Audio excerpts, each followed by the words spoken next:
Bem-vindo mais uma vez a esse episódio especial do Top X Podcast. Hoje também com um convidado top e extraordinário. Eu mais uma vez aqui com meu amigo Bernardo Lobo para a gente conduzir essa conversa que eu tenho certeza que vai acrescentar muito aí na sua vida. Você vai extrair lições poderosas com um grande líder que nós vamos conversar aqui hoje, que é o Simeison Silveira. Ele que é atualmente diretor de Relações Institucionais da FEComércio, SESC, SENAI, foi ex-vereador por Goiânia, ex-deputado estadual do estado de Goiás. Esse é o Simeison, filho do apóstolo Sinomar da Luz para os Povos. Seja bem-vindo, Simeison, ao nosso podcast. Tá? Eu quero falar um pouquinho agora aqui com o Bernardo. Bernardo, se apresenta mais uma vez aí, pessoal, dá as boas-vindas. Olá, pessoal, mais uma vez aí com o podcast Top X. É uma iniciativa, essa é a segunda edição, estamos aqui com um convidado especial, amigo de longa data, né? Desde 99, esse mês nós temos relacionados, né, ao longo dessa caminhada nossa aí, evangélica, né? Eu me converti em 99 na Luz para os Povos. Ó, que legal. Do apóstolo Sinomar, uma honra, uma gratidão eterna, né? Tivemos lá em Itaúsu, lá inicialmente com o pastor Jairo. Foi o Jairo Santos, né? Meu primeiro pastor. Foi o que me batizou, inclusive. Depois tivemos lá o Paulo, com a pastora Edith, Paulo Roberto. Depois, agora, por último, o pastor Pedro, com a pastora Marta. Então, a gente é muito grato à amizade que nós construímos ao longo desses anos, né? E eu acompanho o Simeison. Prazer, Simeison. Sua presença aqui nos honra muito. Segunda edição. Esse podcast com a ajuda do Bruno, nós estamos aí levando esse projeto adiante. Prazer em recebê-lo aqui conosco. Prazer é meu, Bernardo. Fico muito feliz de estar aqui já na segunda edição, né? E isso para mim é um motivo de honra, né? E estar com vocês aqui, fazer esse bate-papo, contar um pouco, fazer uma boa prosa aqui, né? No podcast, no Top X. E como você bem disse, já conhecemos há muito tempo, né? Somos amigos, eu admiro o seu trabalho, a sua liderança, a sua conduta de vida e fico muito feliz de estar aqui e vê-lo sempre aí com novos projetos, com novas ambições, com novos trabalhos. Isso é muito, muito bacana. E Bruno, da mesma forma, fico muito feliz de estar aqui com vocês e à disposição para a gente fazer aqui um bom bate-papo. Legal, que bom.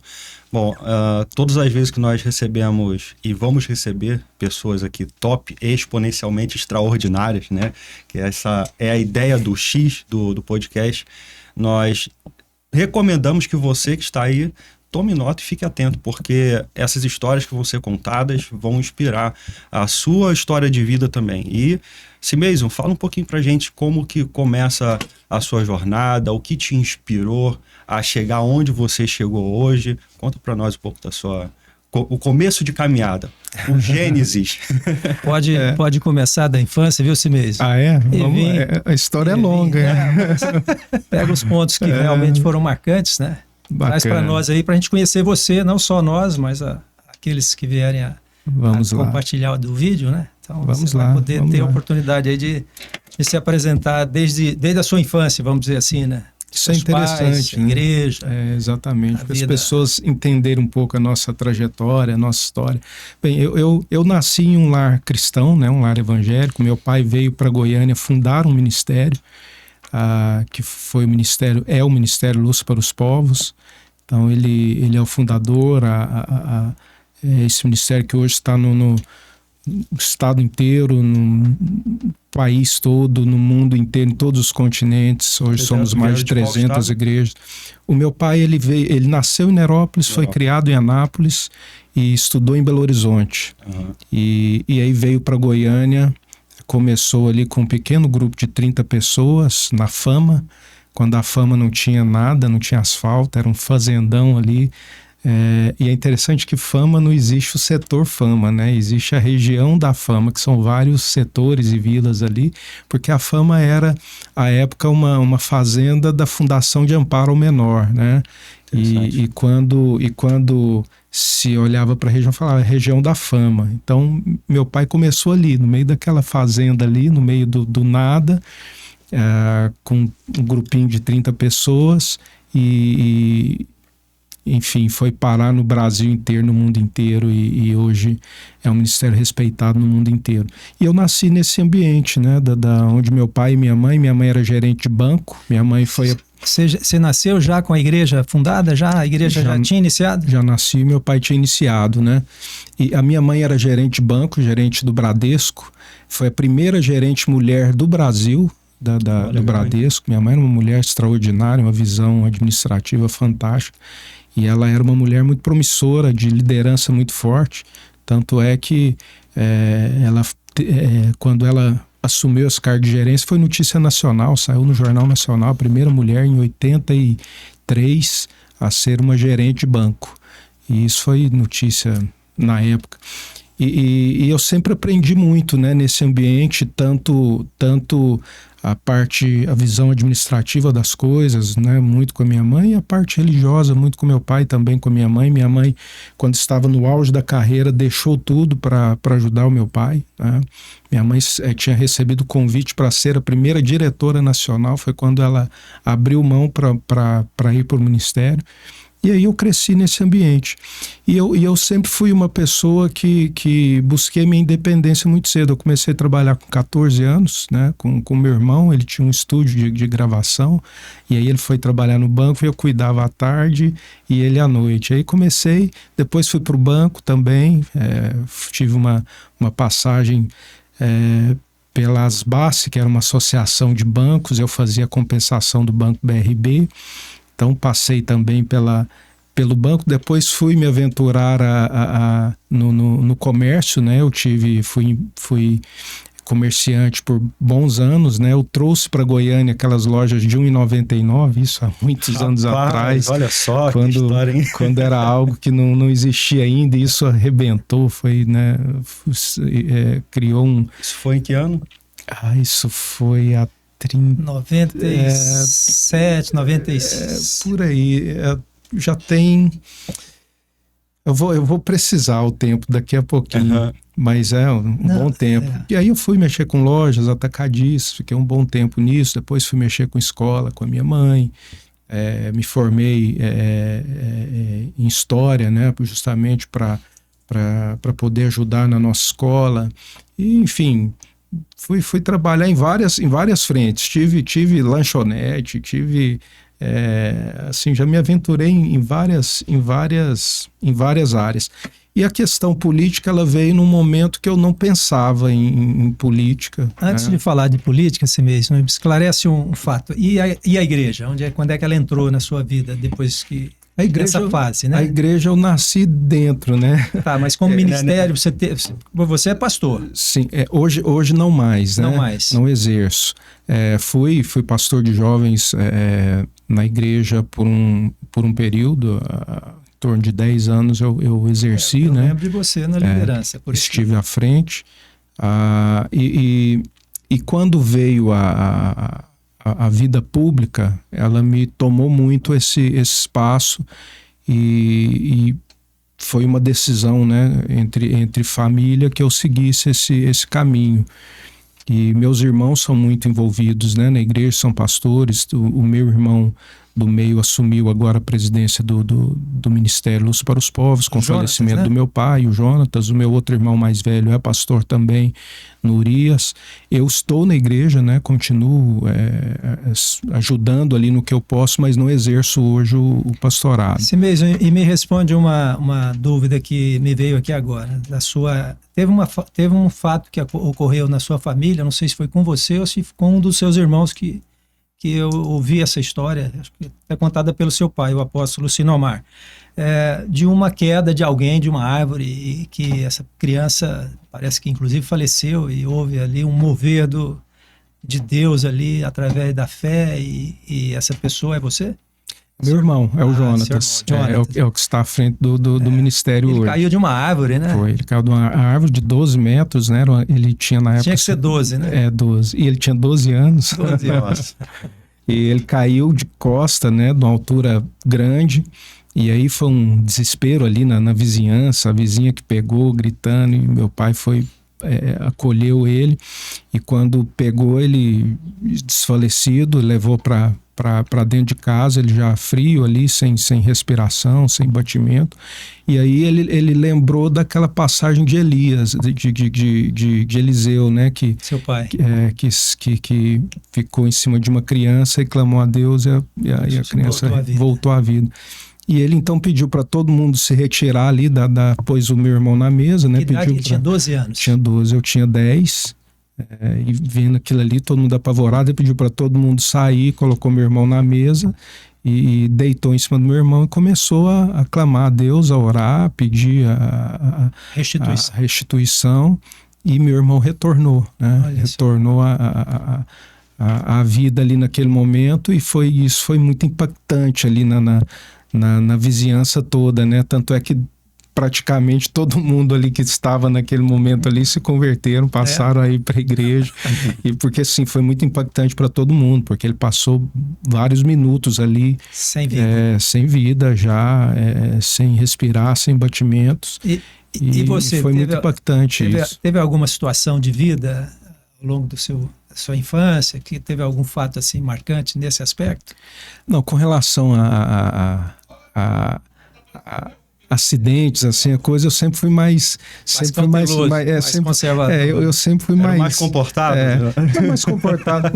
Os meus irmãos eram muito de rua, essas coisas, porque naquela época a gente era criado na rua, então esse meu irmão vivia em cima das casas, soltando raio e tal. Eu era mais da bola, né? Eu gostava mais era de jogar bola, de esporte, então assim, machucava jogando bola, fazendo alguma coisa assim, mas não era muito de subir nas coisas, de grandes aventuras, não. Era do esporte mesmo. Muito bem, então vamos lá, vamos entrar agora na fase da política, né? Como é que foi a sua caminhada aí, o início, né, do processo, dessa escolha aí que foi tomada em decisão com a família. Eu lembro que seu pai sempre falava isso, né? Vocês são 3 irmãos? Sim. Simeison, Jonathan e Geisler. Eu sou mais novo. E eu lembro do Geisler no Ministério de Louvor. Sim. Né? O Jonathan na palavra, né? Sempre dando uma palavra, ministrando na igreja. E você, então, seguiu. Então, seu pai, mais ou menos, vamos dizer, um seguiu a carreira de louvor, né, o Ministério de Louvor, o outro da palavra, né, e você da política. Meu pai fala que ele teve 3 filhos e cada um seguiu uma área que ele gostava, que ele tinha influência, né? O meu pai, ele foi um grande compositor, músico, e o Geisler seguiu essa linha, né? Um grande pregador, né? Líder de igreja e apóstolo, e o Jonathan seguiu essa área. E meu pai, apesar de nunca ter se candidatado, nunca quis, né, ser candidato a nada, mas ele sempre influenciou muito o meio político. O meio político sempre buscava o meu pai para aconselhamentos então assim, meu pai, ele tinha uma visão política, e ele defendia muitos anos atrás, quando falar de política em igreja era pecado, meu pai já defendia que a igreja tinha que ter a sua atuação política, né? Tinha que marcar posição, tinha que ocupar espaços, né? Então ele sempre defendeu isso há muitos anos, quando não existia esse tipo de atuação. Meu pai fundou o Conselho Político de Goiânia com pessoas influentes do meio evangélico para tratar as questões políticas. Então meu pai sempre teve uma atuação também de aconselhamento político, né, de gerar a consciência política. E ele falava que eu era aquela pessoa que tinha esse chamado aí para essa área política. Mas foi muito interessante sim. Eu quero lembrar uma profecia que seu pai liberou durante... Muitas vezes, né, em algumas situações, eu lembro do seu pai citar que ele via você como prefeito de Goiânia. Depois nós vamos falar disso. Segue aí o início, vamos pegar as fases. Fala aí como é que, então, isso entrou de fato na sua vida. Para nós conhecer melhor essa história sua política, né, no campo político. Okay. Eu acredito que até dá para fazer uma conexão, porque quando você conta a sua história desde o início, existe uma influência de liderança muito forte, tanto da parte da sua mãe, que você já trouxe a história dela aqui, que foi uma mulher que revolucionou até o mundo da gestão bancária. Ela se torna a primeira mulher à frente de um grande banco, o Bradesco. E aí você tem também a influência do seu pai como também um grande líder, né? Fundou o ministério aqui e hoje é conhecido no mundo inteiro. Como que você acredita que essas influências diretas dentro de casa te colocaram dentro da política? Foi uma decisão pessoal? Foi influenciada? Como que essa liderança dentro de casa te colocou dentro do cenário político? Eu falo que eu sou um privilegiado por Deus, assim, pelo pai e a mãe que eu tive, né? Eu tive uma educação, eu tive um ambiente familiar muito favorável para que as coisas acontecessem na nossa vida. Eu falo que algumas coisas a gente tem por mérito, mas eu falo que ser filho do meu pai e da minha mãe me abriram portas, né? Eu soube usar essas portas, né? Mas com certeza a grande influência, a grande referência que eu tenho de vida são os meus pais, meu pai e minha mãe, que são as pessoas que me ensinaram tudo, desde da minha base moral, emocional, religiosa, enfim, toda a bagagem que eu tenho de vida eu devo aos meus pais, né? E isso sempre foi muito forte para mim. E isso foi me levando a trilhar caminhos que foram acontecendo de forma natural. Eu creio muito nisso, Bernardo. As coisas de Deus, você não precisa forçar portas, elas vão acontecendo. Você vai se colocando, você vai agindo, é claro, porque nada vem de graça também, você tem que ter a sua atitude, né? Você tem que pisar na água. A fé sem as obras é morta. Né? Exatamente. Você tem que fazer a sua parte. Eu gosto muito daquela passagem de Gideão, quando Gideão se sente fraco ali e Deus visita Gideão para um grande projeto. Ele fala, mas eu tão pequeno, e Deus fala para ele, vá na sua força. Vá na sua, ou seja, fala, faz a sua parte, o resto é comigo, né? O natural é a nossa parte, o sobrenatural é de Deus. A atitude tem que ser nossa. Quando Deus nos chama para algo, nós temos que ir na nossa força, fazer o que é possível. O que é ir na nossa força? É fazer o que é possível. O possível é a nossa parte. Se nós fizermos o possível, Deus vai fazer o impossível. Então, mas o possível, se nós não fizermos, as coisas não acontecem. Então, eu sempre fui muito proativo naquilo que eu via que eram desafios e que Deus ia colocando no nosso coração. E a minha ida para a política foi algo assim muito inesperado, porque na época eu não tinha nenhum pensamento político, eu não sabia mexer com política, e eu era empresário, né? Eu mexia com lojas, era empresário e não tinha nenhuma intenção política. E aí um dia, foi logo no retorno do Íris Rezende para uma candidatura a prefeito. Ele estava num momento de baixo, ele tinha perdido para o governo, para o Senado, estava num momento de queda, e o meu pai sempre foi muito amigo do Íris. E meu pai fez parte de um grupo que foi lá na casa do Íris buscar o Íris para ser candidato de novo a prefeito, porque o Íris já tinha falado que não queria voltar.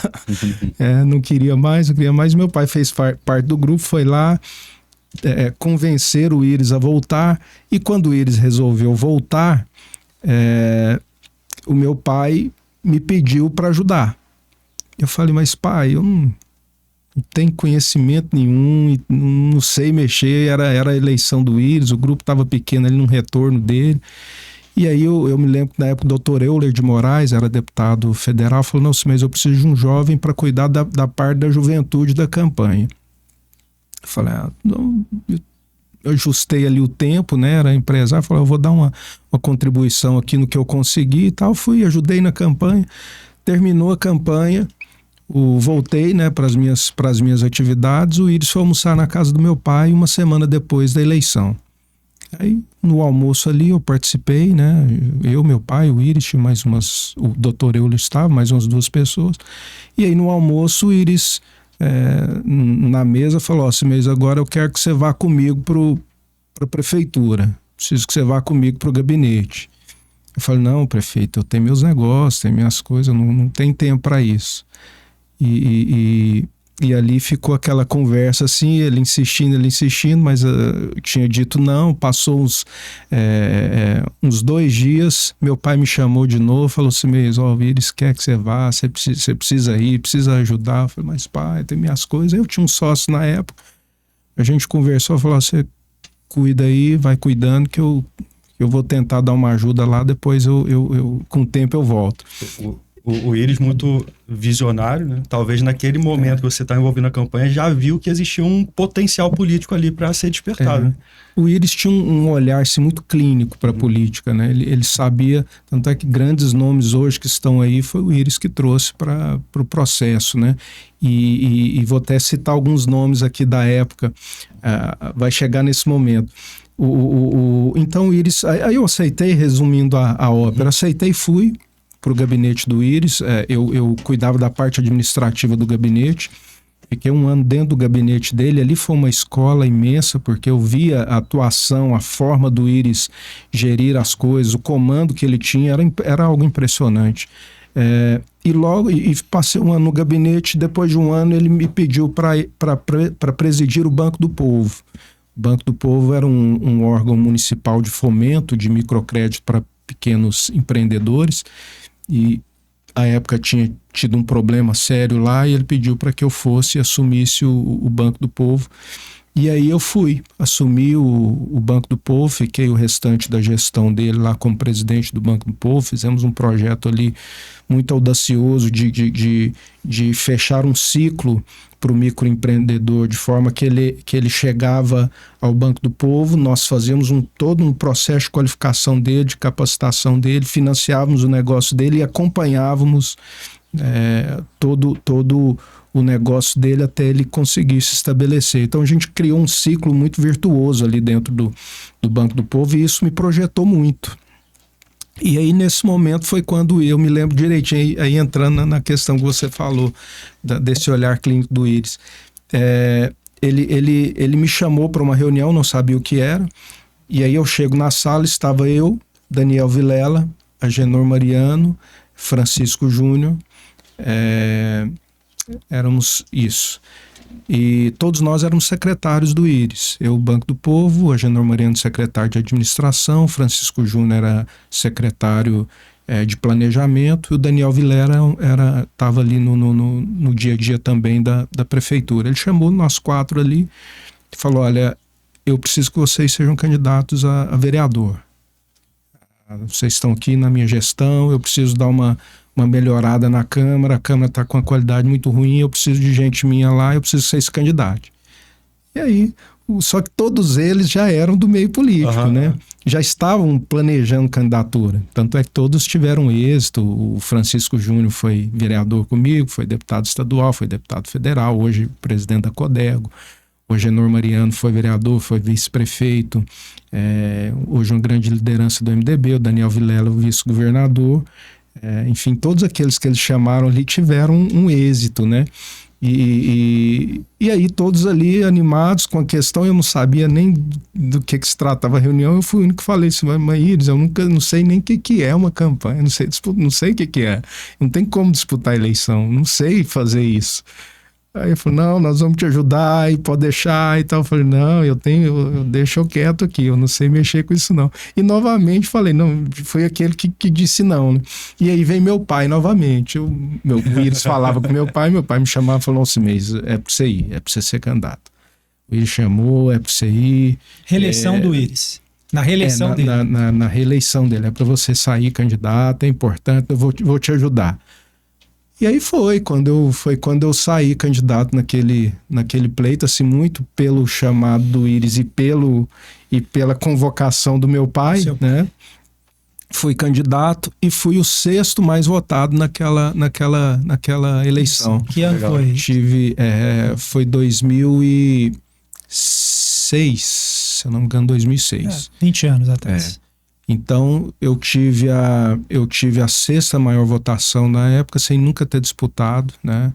E tive essa oportunidade de ser vereador por Goiânia, que foi uma experiência fantástica. E ali ser vereador com o Iris prefeito, a gente conseguiu ter uma projeção muito grande, e eu tive o privilégio, eu falo que a minha legislatura foi uma legislatura muito diferenciada. Eu olho para a minha legislatura, eu falo, eu não vi posteriormente uma legislatura tão consistente, com grandes nomes. Era uma legislatura de altíssimo nível. Ali a gente tinha esse grupo que eu falei, né?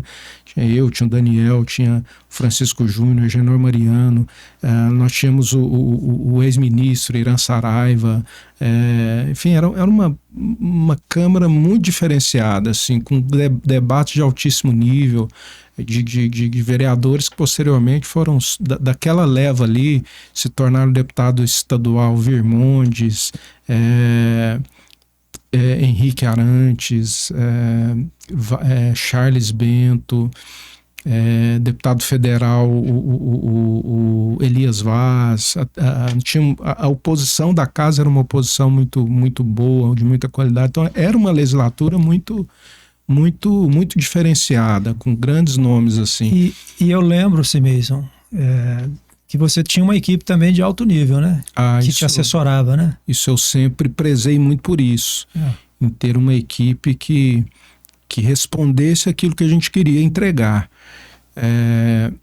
Porque a minha visão sempre foi essa: deixaram entregas na política, né? E a gente pode entrar um pouquinho nisso aí, mas eu falo que eu fiz mandato de muita entrega, de entregas importantes que estão aí até hoje como legado e que me orgulham muito. Eu falo que o meu pai falava muito isso: trabalho para deixar legado e não herança. Herança vira briga. Legado é algo que você vai deixar e as pessoas vão usufruir disso pro resto da vida. Às vezes não vai nem saber que foi você, mas o legado tá lá. O resultado para a vida de muitos vão ficar, né? Você quer citar algum desses? Posso citar vários, mas um que foi um trabalho muito árduo, de 4 anos, por exemplo, quando eu era deputado, é a entrega do nosso sistema de... Isso como vereador ou como deputado?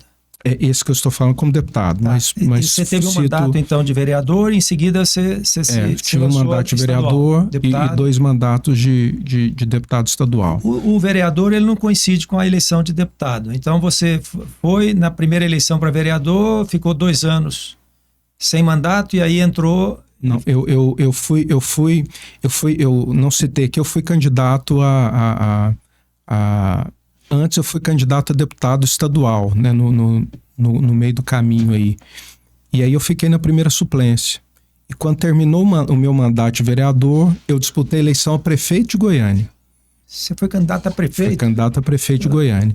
Terminei a eleição, terminei o mandato, disputei a eleição a prefeito de Goiânia. Na época foi a eleição que o Paulo Garcia ganhou, né? Foi eu, o Paulo, o Jovair. Vocês deixaram o PT ganhar a eleição em Goiânia? Eu não deixei, mas o povo elegeu. Teve essa... mas foi um momento ali que foi bacana, porque nós éramos 8 candidatos. Aí tinha um candidato da máquina da prefeitura, que era o Paulo, né? Porque ele estava ele estava prefeito, saiu a reeleição. Foi o candidato do governo, que foi o Jovair, com uma estrutura imensa. E aí eu ali sozinho tive o apoio à época do Vanderlão Caiado, né? Nos apoiou também. Eu fiquei em 3º lugar. Eu tive 12 pontos percentuais ali da votação. Foi uma boa, né? Era vereador de primeiro mandato, saí, tive 12 pontos, quase 13, né? E o Jovair teve 14, né? Com toda a estrutura de máquina. Então, assim... E o Paulo foi eleito ali naquela feita, né?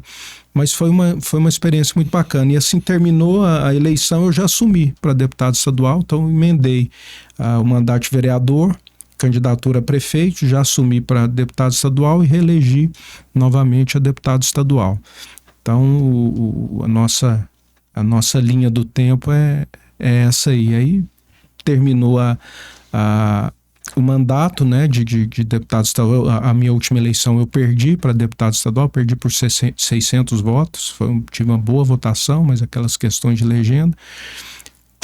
Perdi a eleição, ainda fiquei 2 anos como diretor da Assembleia Legislativa, a pedido do Lissauer, que virou presidente, me pediu para que eu ficasse para implantar um programa de itinerante na casa. E aí foi quando nós implantamos o que é hoje o Deputados Aqui, que é um programa que anda o estado inteiro levando ações, né? E aquele programa foi o que implantei na casa, na gestão do Lissauer, que era o programa Alego Ativa. E aí o Bruno entrou, assumiu, manteve o programa, mudou o nome, né, para Deputados Aqui, mas é um programa que nós colocamos ali na casa. E aí logo depois eu fui para o Sistema Comércio, né, para a Federação do Comércio, onde eu estou hoje, à frente ali da FEComércio, Sesc Senac, como diretor de Relações Institucionais, com uma pessoa que eu admiro demais, que é o Marcelo Baiocchi, que é um grande líder ali da Federação do Comércio, que tem me ensinado muito. E é uma área que eu tenho aprendido muito a atuar, né, nesse setor produtivo que é tão pujante em Goiás, e com duas grandes instituições dentro da FEComércio, que é o SESC, que é o SENAC, que hoje tem como diretor regional Leopoldo Veiga Jardim, que também é uma outra cabeça brilhante, e eu tenho a oportunidade de ser ali diretor das três instituições, né, da FEComércio, SESC e SENAC, como diretor de Relações Institucionais, e tem sido um aprendizado diário, né, que a gente tem conseguido ali no dia a dia ajudar muito o setor produtivo justamente nesses diálogos com o setor público, com a Câmara, com a Assembleia, com as prefeituras, porque o sistema ele tem parcerias no estado inteiro, então a gente faz toda essa interlocução com os setores públicos, com as instituições, e tem sido muito exitoso esse trabalho, e a gente tem conseguido dar uma dinâmica bacana aí com a FEComércio, SESC e o SENAC. Simeison, vamos falar agora de uma história que eu ouvi falar, né? Eu acho que você já até confirmou para mim.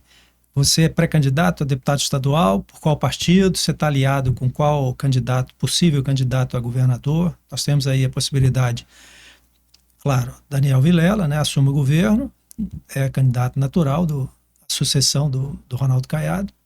Temos o Marconi retornando aí à política, né? Já demonstrando aí uma certa força, voltando, né, a ter uma certa força política, pelo menos nas primeiras manifestações dele a respeito dessa pré-candidatura dele ao governo. E temos também o Wilder de Moraes, que representa hoje a figura do Bolsonaro aqui no estado de Goiás, através do PL, né? Como é que você está se posicionando aí, como você hoje, vamos dizer, você está ligado com o setor empresarial, está ligado ali com a FEComércio, Marcelo Baiocchi, presidente. Como é que você vai se posicionar, como é que você está se posicionando em relação a essas possíveis 3 candidaturas, pelo menos dos partidos que estão aí já. Tem o PT também, que deve lançar um candidato próprio. E você está em qual partido? Já definiu isso? Já tem uma linha de atuação aí com relação a esses pré-candidatos? Ainda vai ser uma definição a ser tomada? Você já é realmente pré-candidato? Está definido? Você está estudando? Conta aí como é que vai ser essa próxima etapa sua. Vamos lá. Eu comecei a falar de uma das entregas que a gente fez e não concluí. Deixa eu só concluir essa parte e entro nessa outra questão. Porque eu creio que isso é importante. Eu falo que hoje a atuação política ela é uma atuação que está muito comprometida nas entregas, né? Hoje a gente vê um momento onde o político ele está mais preocupado com as narrativas do que com as entregas efetivas, né?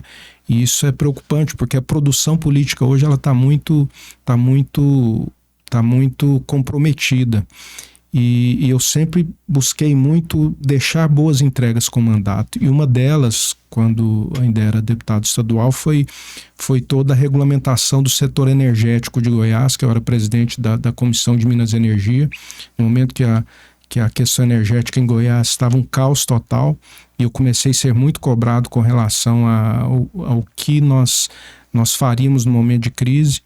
E aí nós chamamos todo o setor energético, todos os atores, e falamos, olha, eu não quero utilizar o meu tempo e o meu mandato para ficar discutindo crise.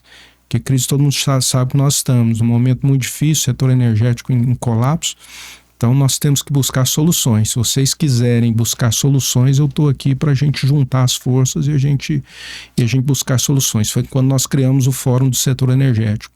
E esse fórum, junto com atores do governo, do setor energético, do legislativo, todas essas forças que compunham o setor à época, nós sentamos e passamos a fazer reuniões mensais de busca de solução.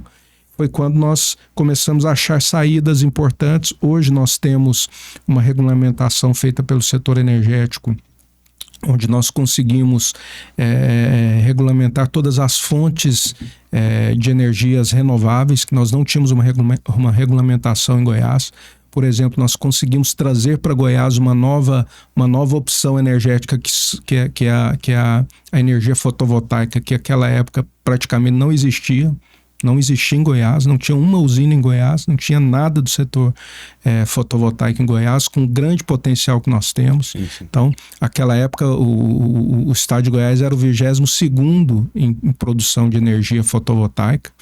Então, nós fizemos todas as regulamentações, conseguimos reduzir a cadeia de insumos do setor, conseguimos entregar todo o programa que era o Goiás Solar à época, e esse programa possibilitou essas vindas, né, dessas usinas e essas consolidações das usinas fotovoltaicas, a Bagachicana, né, que é a usina por queima, né?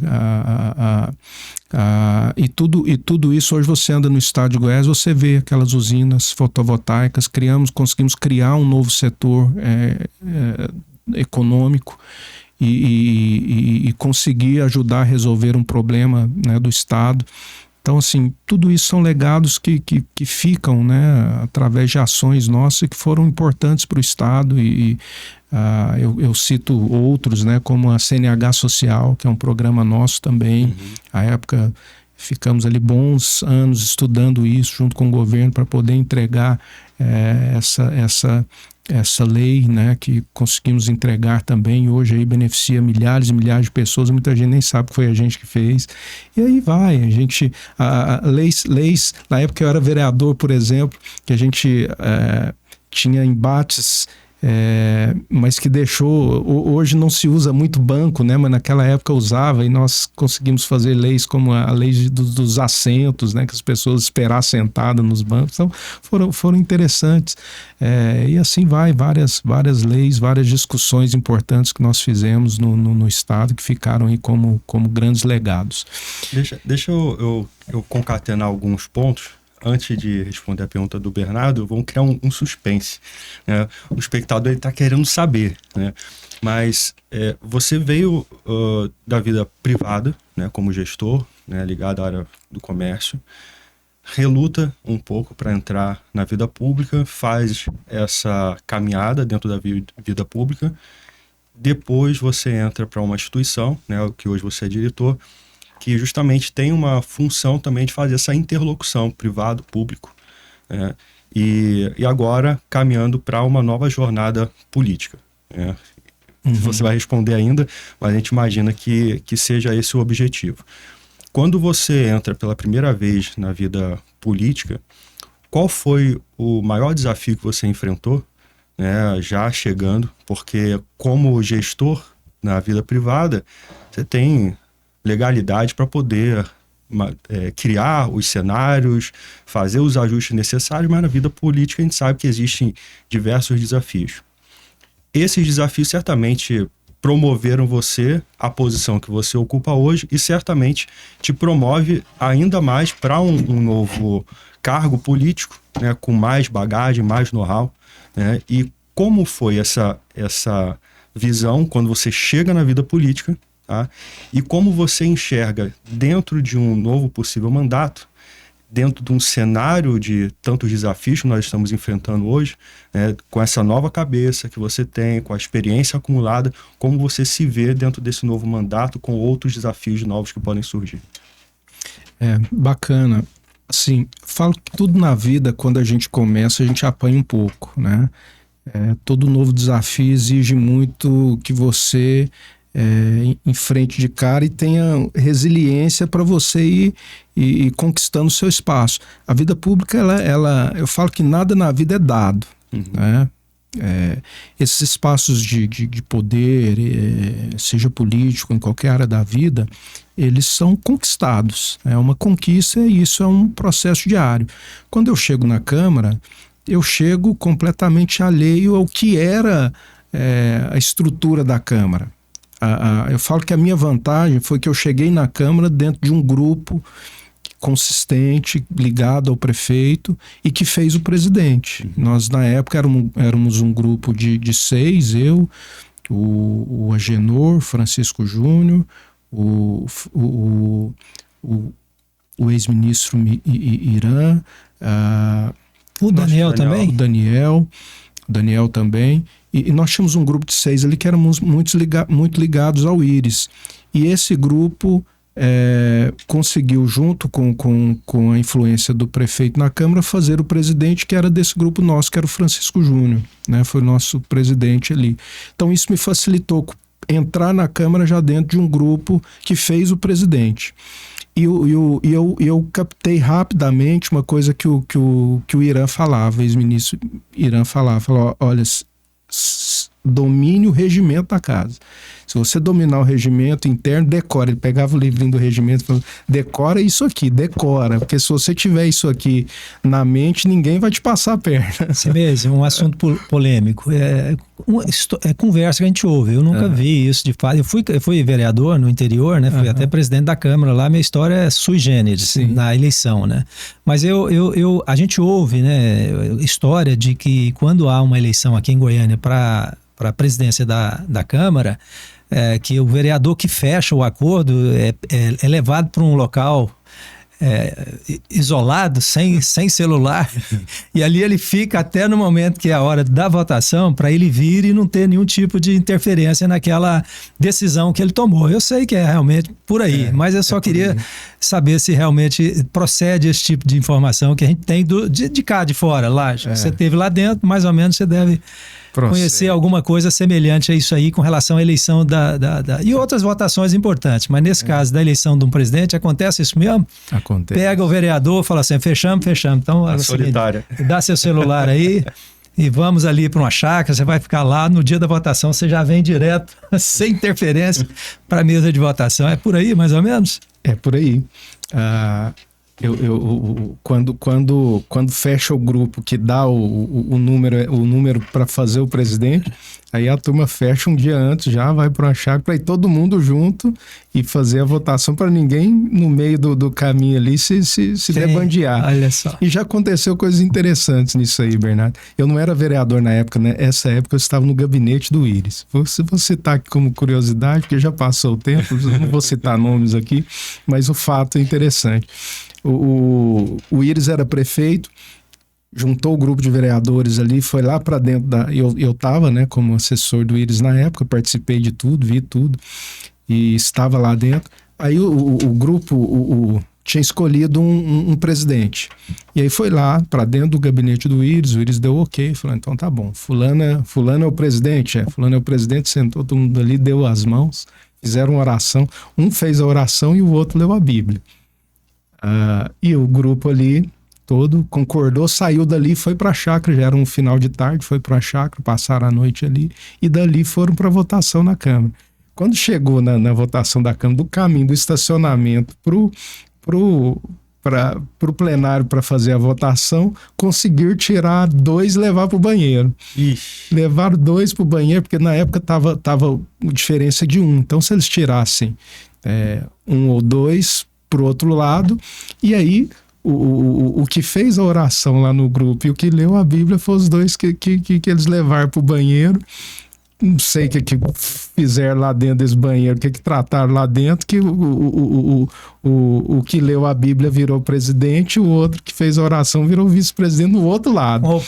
Como oposição. E aí mudou tudo, e eu me lembro, essa época o Íris ficou uma arara. Já li isso na Bíblia já.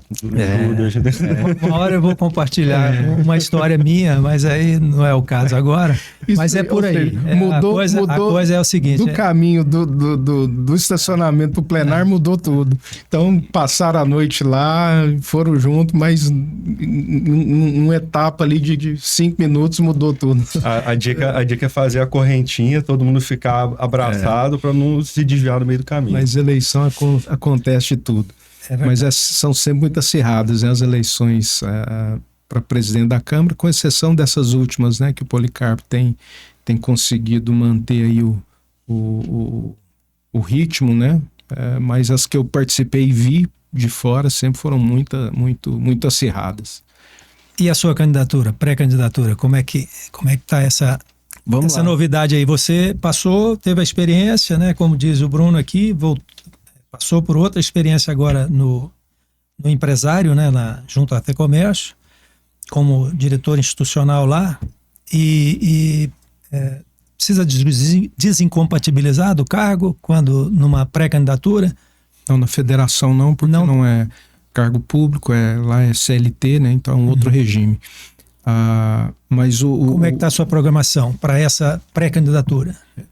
Bernardo, quando eu fui para a federação, assim, primeiro, quando eu encerrei o meu mandato, segundo mandato de deputado estadual, eu havia pessoalmente me dado como missão cumprida, né? Fiz bons mandatos, deixei minhas entregas, agora eu vou voltar para o privado. E a palavra do seu pai lá, hein? Pois aí vamos chegar lá. E assim, eu tinha me dado como contemplado. A vida pública, o processo eleitoral é algo muito desgastante, né? Você já participou. No Brasil há um vício muito grande nos processos eleitorais, e a gente que tenta fazer as coisas direito é muito difícil, é muito desgastante. Eu falo que no Brasil o eleitor ele é viciado num processo político complicado, né?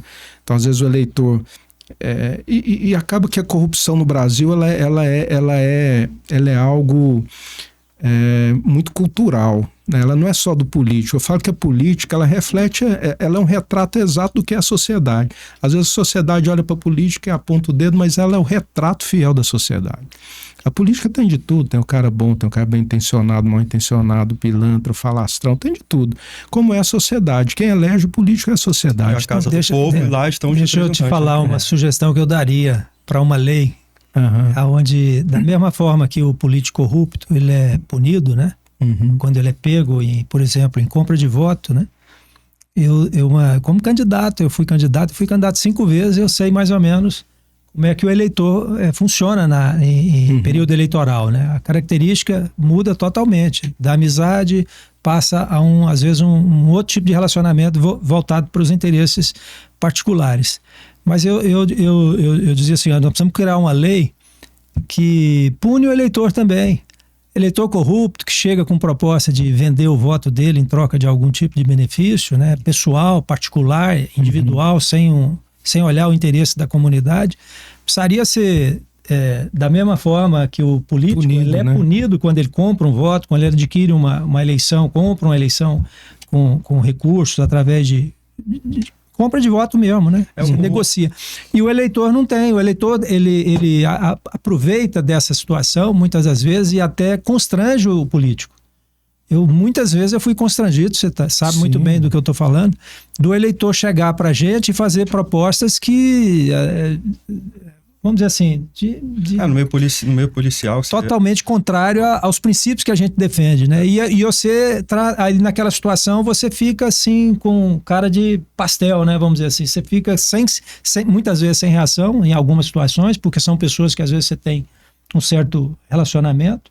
E as propostas chegam. Eu diria que uma lei que pudesse provar que o eleitor fez um tipo de proposta que te coloca numa situação desagradável, que você pudesse denunciar e até impedir que ele exercesse o direito de votar em outros candidatos. A tentativa de suborno, né? Quando acontece com o policial também, né? Se o político faz a proposta de compra de um eleitor em troca do voto dele, da mesma forma, se o eleitor chega em você e faz essa proposta e você poderia ter um tipo de punição para o eleitor. Talvez isso ajudasse um pouco, não sei se isso seria uma solução, se isso seria aceito, né? Talvez até a minha forma de falar possa ser totalmente interpretada como algo agressivo, né? Mas é o fato que nos agride durante uma campanha eleitoral, são essas situações, né? Pessoas que chegam para você e realmente exigem em troca do voto, do apoio, uma situação que você é obrigado a ouvir, mas enfim. O processo eleitoral no país ele é muito ele é muito duro, né? Ele é muito difícil justamente por essa cultura. A cultura política do Brasil, ela precisa ser ser mudada, né? E é o que você está falando, nós precisamos aprender a combater as pequenas corrupções, né? Que ela vem da sociedade. O Brasil tem essa cultura o brasileiro, né? De ter vantagem em tudo, do jeitinho. Então, primeiro ele tenta ali ter uma vantagem sobre o outro, ele tenta dar um jeito numa questão irregular. Então, isso é muito cultural do Brasil, né? E isso se reflete em todas as esferas, né? E isso é algo que precisa ser combatido. Então, assim, o processo eleitoral, para mim, ele é um processo muito sofrido. Então, quando nós terminamos o último mandato, eu falei, não, tá bom, acho que eu já deixei minhas contribuições, deixa eu voltar para o privado, que é de onde eu vim, e seguir minha vida, porque eu estava numa fase da vida que eu tinha que tomar uma decisão. Ou eu vou ficar no meio público, ou eu vou voltar para o privado. Que nós estamos na nossa fase produtiva, né? Então, ali eu tomei a decisão, não deixa eu voltar para a vida privada. E para mim eu tinha me dado como contemplado e fui dentro da Federação do Comércio, já falei isso pro Marcelo, falei, Marcelo, tô vindo para não disputar mais eleição. Ok? Então tá, fomos e comecei ali, né, a fazer um trabalho junto com a Federação, que foi riquíssimo para mim. Aprendi muito, cresci muito, como disse aqui, com pessoas que me abriram a mente em várias outras áreas de atuação. Isso para mim foi um ganho, um aprendizado imenso. E aí o ano passado, no final do ano passado, começaram a cobrar muito de mim, meus 2 segmentos, né? O segmento do setor produtivo, você precisa voltar. Você precisa voltar. Eu falei, não, Marcelo, não. Os presidentes do sindicato que a gente tem ali, falei, não, deixa eu quieto aqui. Precisa voltar. Isso foi crescendo internamente dentro da federação. Chegou no final do ano, reuniram todo mundo, me deram fecha lá, falou assim, você vai voltar. Porque quando eu desenvolvi os meus mandatos, eu sempre desenvolvi muito próximo do setor produtivo. Eu sempre fiz parte das principais comissões, como a CCJ, eu sempre falava internamente dentro da casa. Falava, enquanto eu estiver aqui, nada que agride o setor produtivo passa, e não passava mesmo. Põe debaixo do braço, fazer discussões, chamava audiência pública, e não passava. Aquilo que afetava quem produz, o empresário, o setor produtivo, não deixava passar.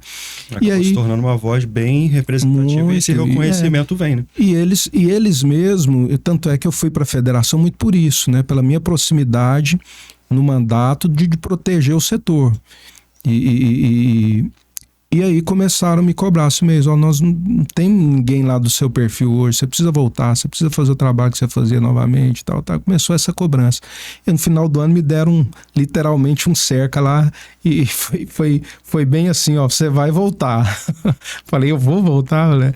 Então, peraí, deixa eu conversar com outro segmento aqui que também é importante para nós, que é uma base, uma raiz minha, né? Que é o segmento evangélico. E conversamos com o conselho também, o conselho já estava me pedindo esse retorno também para ter novamente um representante, e aí nós casamos os projetos, né?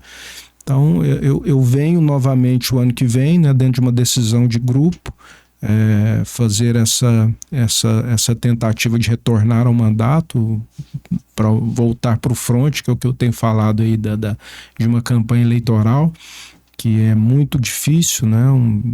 Você já disputou várias, sabe que é uma campanha, e hoje dentro das regras novas, se você não tiver uma estruturação de grupo, um embasamento muito forte, se torna uma aventura.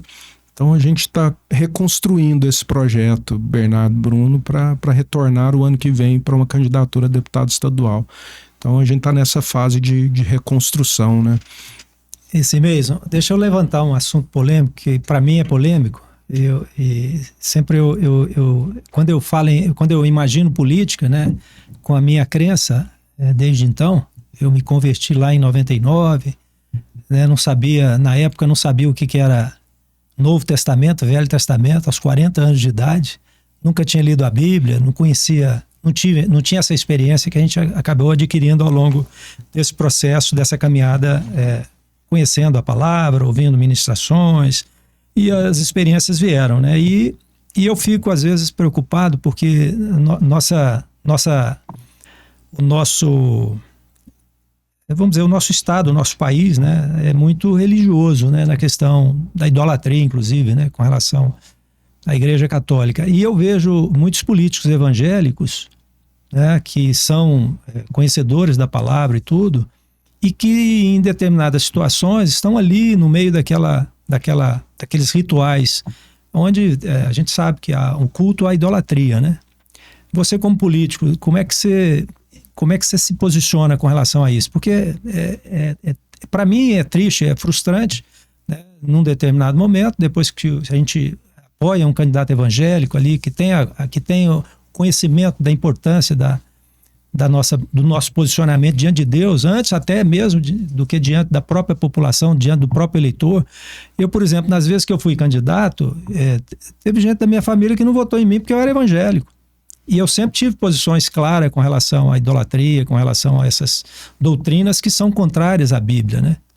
E aí tinha lá as pessoas que diziam, não, o Bernardo é evangélico, o Bernardo vai defender pautas evangélicas, vai defender assuntos que conflitam com a crença de muitos, talvez até, eu não diria a maioria, mas grande parte do eleitorado goiano, principalmente, né, do estado do Brasil todo, mas vamos falar de Goiás, tem essa característica do culto a religiões que cultuam imagens, né, de escultura, idolatria sempre presente, etc. Tal.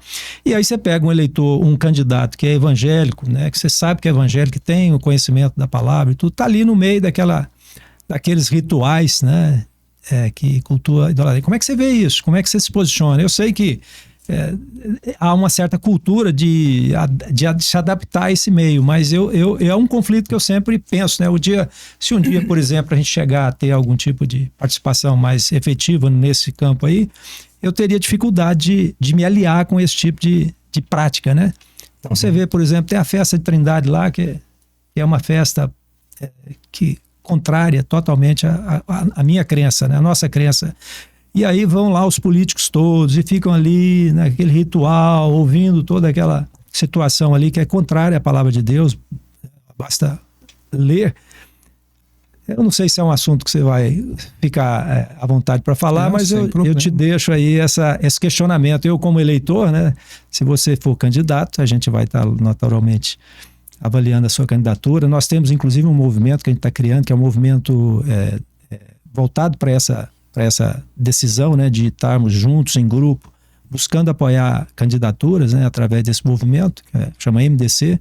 O Bruno, inclusive, faz parte, né? A gente está voltado para fortalecer esse movimento e ter uma aliança com um político que tenha compromisso com a nossa crença, né, com a nossa fé. Uhum. Deixo você à vontade aí para falar sobre esse assunto, porque eu entendo que é polêmico para os políticos evangélicos, né? Sim, mas eu não tenho dificuldade nenhuma, Bernardo, de falar dessas questões.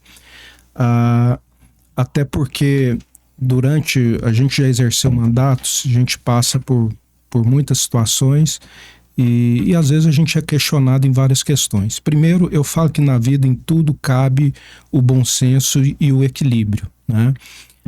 Quando a gente fala de política, aquele que está na vida pública, ele está na vida pública, é lógico que ele tem a sua fé, ele tem as suas práticas, ele acredita em algo e ele defende aquilo.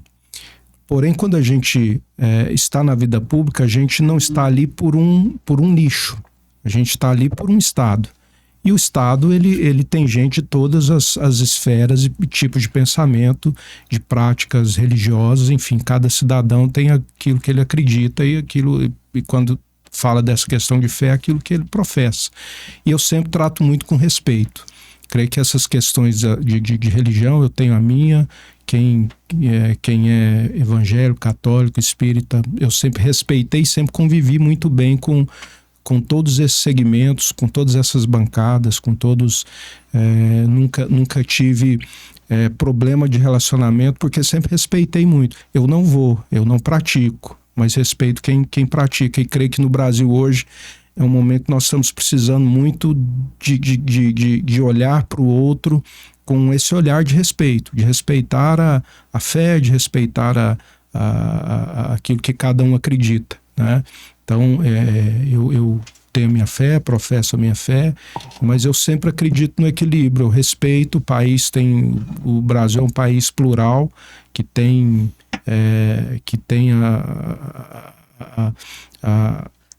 tanto em políticas públicas como em...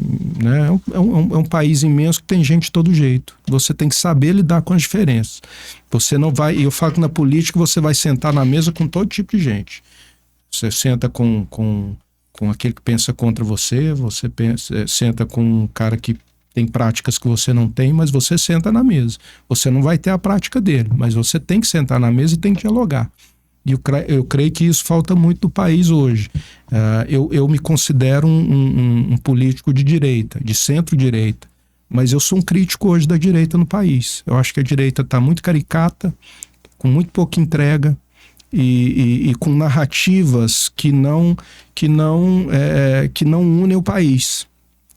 Então, eu sou muito...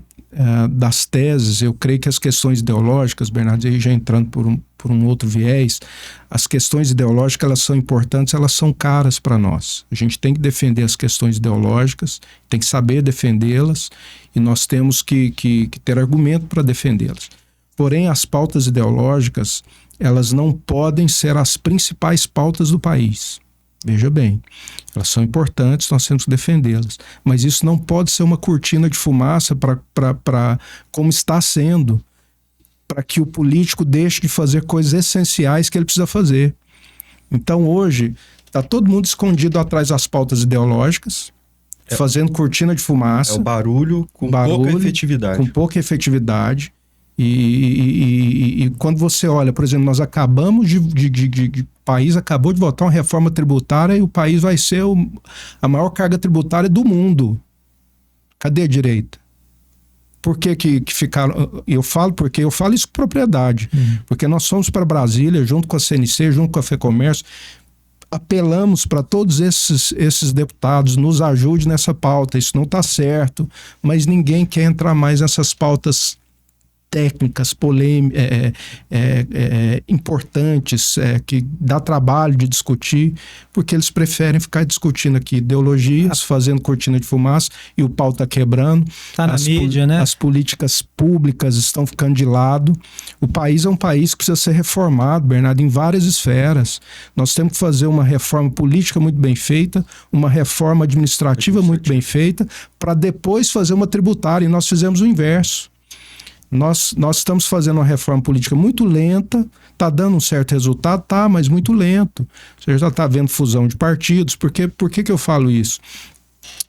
A concepção administrativa do país ela é equivocada. Então, o que nós precisamos? É pensar em uma nova concepção administrativa de país. Como que nós vamos pensar nessa nova concepção? Primeira reforma que precisa ser feita no país. Um ponto. Eu acredito que existem as reformas, mas o Brasil, ele não tem, politicamente falando, um projeto de país à frente. É isso. Não existe um projeto de país. São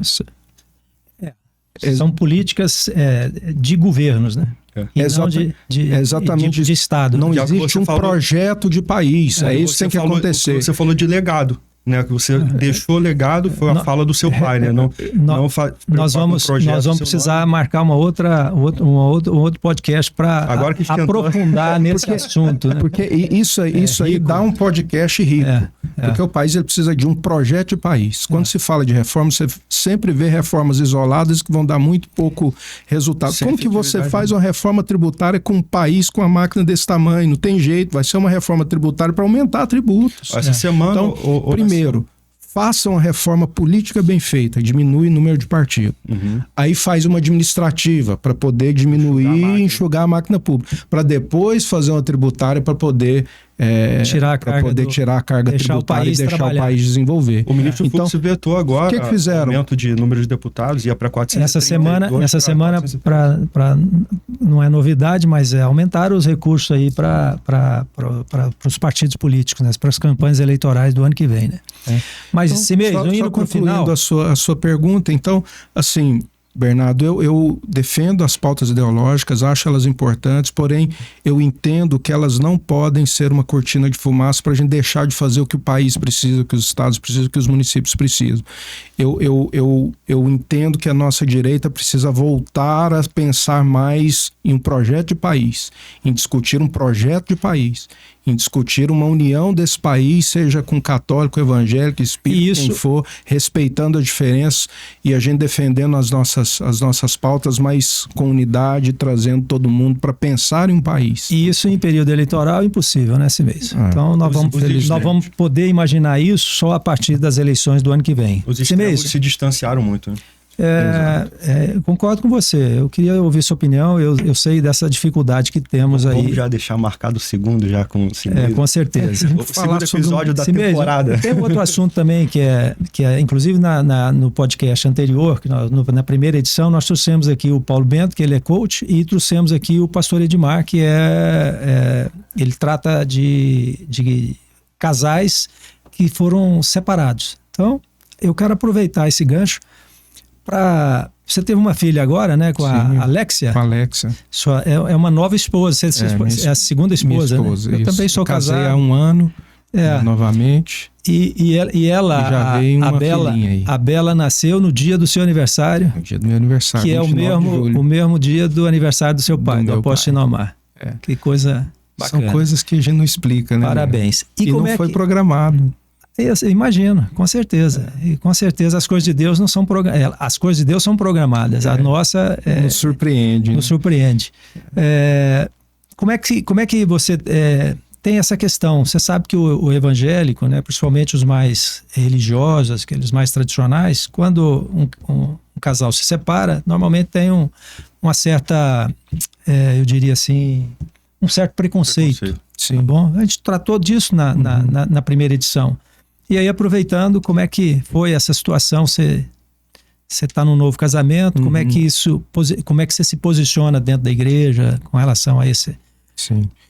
Primeiro, difícil, né? Uma separação sempre é um processo difícil. Eu me casei, Bernardo, com 17 anos.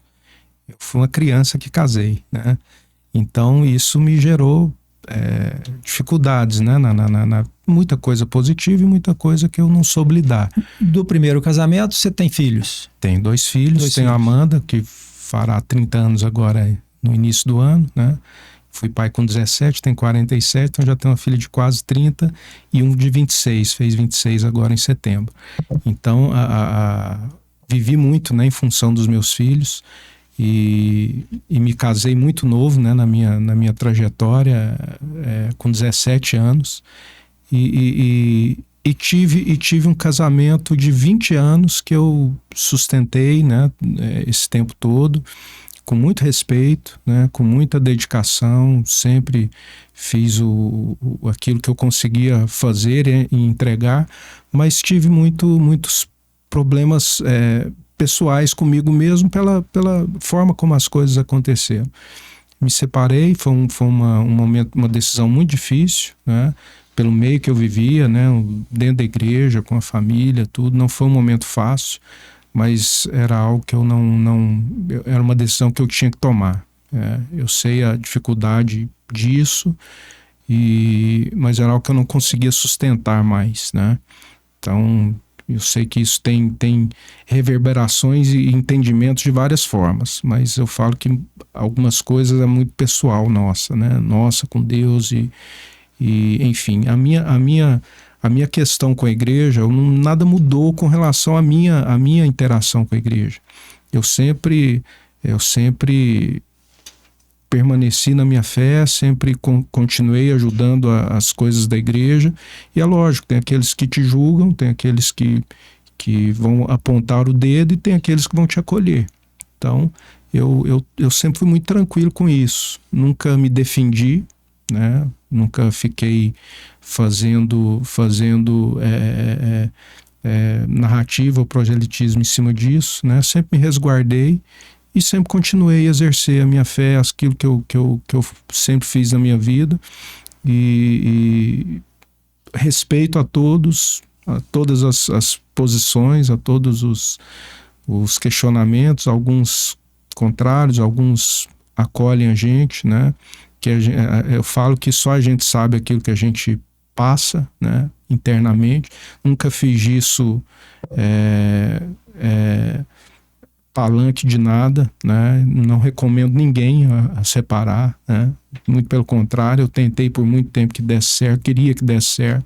Uma separação é algo muito ruim e não é uma recomendação que eu faço, né? Mas foi algo que eu precisei, né? E tá aí a bênção, né? Me casei de novo, me recompus, tá aí a Bela Silveira. 29/7/2025. Exatamente. 2 meses já de idade. Fez ontem de ontem, né? Parabéns. 22 meses. Obrigado. Então, estamos indo pro final, né, Bruno?